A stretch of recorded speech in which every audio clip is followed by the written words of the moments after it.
का मनोबल बढ़ाने के लिए कभी कभी कुछ बातें बोल देनी पड़ती है। हमने कार्यकर्ताओं का मनोबल बढ़ाया कि आप लोग सभी सीटों पर तैयार रहिए।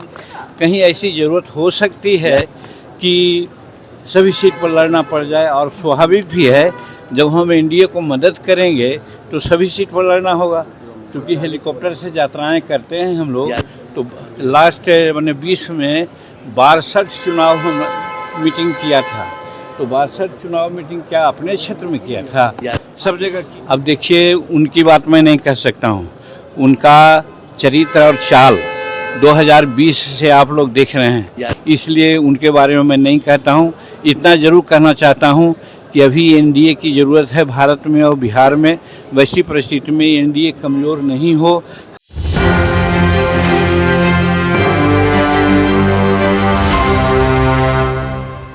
नमस्कार, आप देख रहे हैं इस वक्त एक न्यूज़ 24 और मैं हूं आपके साथ अनन्या सहाय। देखिए, एयरपोर्ट से निकलते हुए मीडिया कर्मियों से बात करते हुए जीतन राम मांझी ने साफ कहा है कि अभी भी एनडीए गठबंधन में बने हुए हैं। जब उनसे पत्रकारों ने बात पूछी कि भाई आपने कहा था कि सभी सीटों पर अगर लड़ना पड़े तो हम लड़ जाएंगे, उन पर उन्होंने कहा है कि कार्यकर्ताओं का हौसला अफजाई के लिए इस तरह की बातें बोलनी पड़ती है और हम एनडीए का अंग हैं, तो भाई हमें हर तरीके से हर स्थिति के लिए तैयार होना पड़ेगा, चाहे किसी भी सीट पर लड़ना पड़े। साथ ही साथ जब बस से बीड़ी को लेकर के विवाद पर उनसे बात की गई है तो भी उन्होंने कई तरह के जवाब दिए हैं। सबसे पहले हम आपको सुनाते हैं क्या कुछ कहते नजर आ रहे हैं केंद्रीय मंत्री जीतन राम मांझी। का मनोबल बढ़ाने के लिए कभी कभी कुछ बातें बोल देनी पड़ती है। हमने कार्यकर्ताओं का मनोबल बढ़ाया कि आप लोग सभी सीटों पर तैयार रहिए। कहीं ऐसी ज़रूरत हो सकती है कि सभी सीट पर लड़ना पड़ जाए, और स्वाभाविक भी है जब हम एनडीए को मदद करेंगे तो सभी सीट पर लड़ना होगा, क्योंकि हेलीकॉप्टर से यात्राएं करते हैं हम लोग। तो लास्ट मैंने 20 में 62 चुनाव मीटिंग किया था, तो 62 चुनाव मीटिंग क्या अपने क्षेत्र में किया था, सब जगह किया था। उसी प्रकार से सबको कहा कि सब जगह हम लड़ना होगा, इसलिए आप लोग तैयार रहिए। सर, एक सवाल है, चिराग पासवान कर रहे हैं कि जेडीयू से अलग होकर लड़े 143 फिर 43, इसी के बीच में सीट चाहिए। अब देखिए, उनकी बात मैं नहीं कह सकता हूँ, उनका चरित्र और चाल 2020 से आप लोग देख रहे हैं, इसलिए उनके बारे में मैं नहीं कहता हूँ। इतना जरूर कहना चाहता हूँ कि अभी एनडीए की ज़रूरत है भारत में और बिहार में। वैसी परिस्थिति में एनडीए कमज़ोर नहीं हो। हर एनडीए के जो अंग है उसको चाहिए कि मदद करें। अच्छा, केरल कांग्रेस ने जो बयान दिया है बीडी और बिहार को लेकर, आप कैसे देख रहे हैं?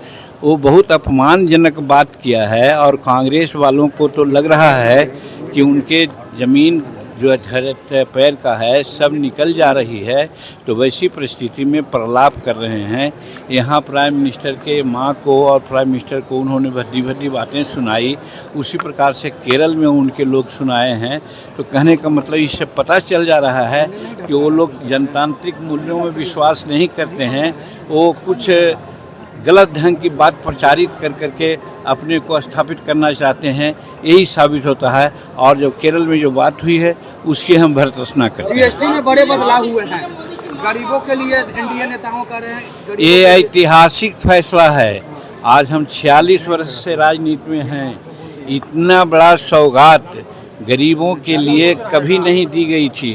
और ख़ास करके जब दिवाली और दशहरा मनाने जा रहे हैं हम लोग, उस समय आपने देखा है कि जो 28% का स्लेब था और 12% का स्लेब था, उसको कर दिया गया है 18 और 5, और उसमें भी दर्जनों ऐसे जिनिस हैं जिन पर 1 पैसा का भी जीएसटी नहीं लग रहा है, जीएसटी। तो इस तरह से नरेंद्र मोदी जी गरीबों के लिए जीते हैं, गरीबों के लिए मरेंगे, गरीबों के लिए बात करते हैं।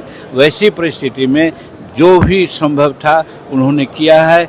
इससे एक तो हमारा जितना महंगाई है, महंगाई का मुद्दा लोग बनाते थे, वो मुद्दा साफ होता है।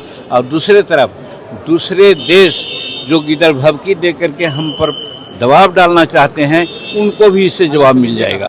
तो जैसा कि आपने सुना, जीतन राम मांझी ने ब से बीड़ी ब से बिहारी वाली बात पर साफ कहा है कि कांग्रेस के लोगों की मानसिकता जो है वो इसी तरह की है, वो दिखाई दे जाती है कि बिहारियों का अपमान करते, अपमानजनक बातें करते। साथ ही प्रधानमंत्री मोदी की माता के अपमान को लेकर के भी उन्होंने कई तरह के कटाक्ष किए।